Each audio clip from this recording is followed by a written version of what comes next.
And our first speaker is on his way down to Air America Radio, where he's going to be broadcasting to everyone who can hear Air America on the internet or otherwise what's transpiring in the movement to remove Bush from office in 2007. We may actually take a little break after Dave Swanson speaks. We're going to see how it goes. But I want everyone to come up front and listen up. I want to introduce Dave Swanson, who is the genius behind a number of websites. One of them is called AfterDowningstreet.org.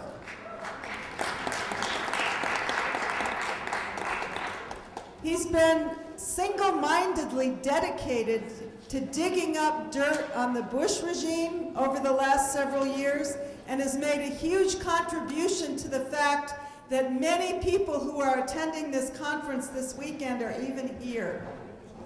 And I want to welcome Dave up to speak, then he's going to rush out and take a cab downtown, and we're going to continue with more speakers. Dave Swanson.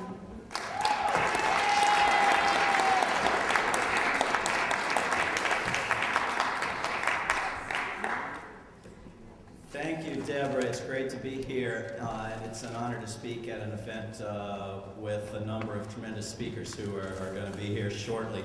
And it's great to be back in New York. I haven't been here in a long time. I want to ask one question about New York because I heard Senator Hillary Clinton say something, and I'm wondering, is it true? Is it true that if you're from New York, you have to support the war? Can you be from New York and be for peace?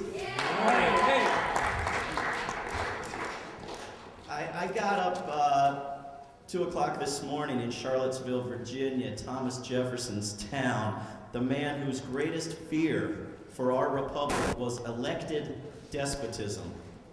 Jefferson and Madison and Mason and the others who drafted the most influential constitution the world has seen created a system of elections, but devoted much more attention and many more words to creating a system for maintaining democracy between elections.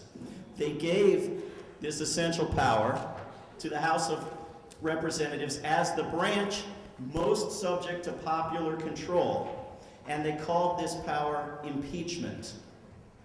The founders knew that democracy could only be maintained through eternal vigilance. But we, or perhaps it's more General Electric and Disney than but we have substituted for eternal vigilance, eternal election season. I don't know if the founders could have imagined the way in which elections are killing our democracy, but they certainly imagined that the loss of the power of impeachment would mean a return to the tyranny of King George. No one can say exactly how long we have in this window of opportunity to get impeachment up and running before it's effectively blocked by the November '08 election. Is it too late already? Do we have 2 months, 3 months, 4 months? Wiser minds than mine seem inclined to think we may have until the end of April or so.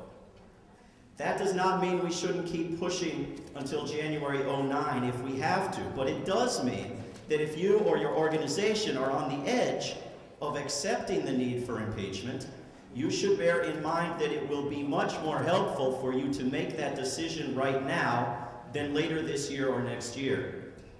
17 Republican Congress members took a teeny tiny step forward against the war on Friday. They did that because Republican voters are turning against Bush and Cheney. Republicans should think very hard about whether they, as Republicans, want future Democratic presidents to have the ability to rewrite laws with signing statements and to have the ability to spy on them with no legal oversight. I know that libertarians don't want that. Congressman Ron Paul says that Bush should be impeached, but Congressman Paul has not yet found the nerve to do anything about it.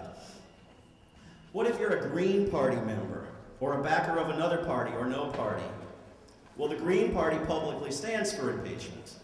Impeachment is not a way to empower a party.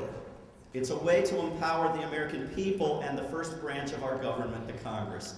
But the fact is that if the Democratic Party takes a stand for impeachment, it will gain the respect and support of Americans and of people all over the world, and it will be rewarded.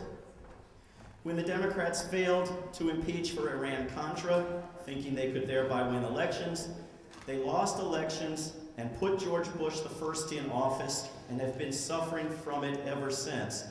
Americans do not vote for cowardice. They voted for Democrats post-Nixon, not post-Reagan. The current crop of Democrats has shown that it will not act to end the war without some kind of kickstart, something to strengthen the hand of opponents of Bush and Cheney. Impeachment is one thing that might shift the balance. A labor union member and peace activist sent me an email yesterday that said, if the peace movement wants to succeed, we can't fail to employ the threat of impeachment any more than a union can promise never to go on strike. Right now, unions are lobbying hard to pass the Employee Free Choice Act, which would restore the right to effectively organize unions in this country. Cheney has promised to have Bush veto it. It is time for unions to threaten a strike, and in politics, a strike is called impeachment. Environmental organizations are concerned that we only have so many years to reverse our energy policy if we are going to reverse global warming. Any bills to do that will be vetoed or signing statemented. You cannot tell me that you care about global warming and that you're willing to sit on your hands for 2 years, because impeachment is not your focus. It had better become your focus, or the rest of us are going to learn about global warming the hard way. Pick an issue, any issue, and a compelling case can be made that your priority for the next few months should be impeachment. Failing to pursue impeachment will mean 2 more years of war, detentions, torture, and abuse, and the defunding of every useful public project. And the results of this will last well beyond the end of those 2 years.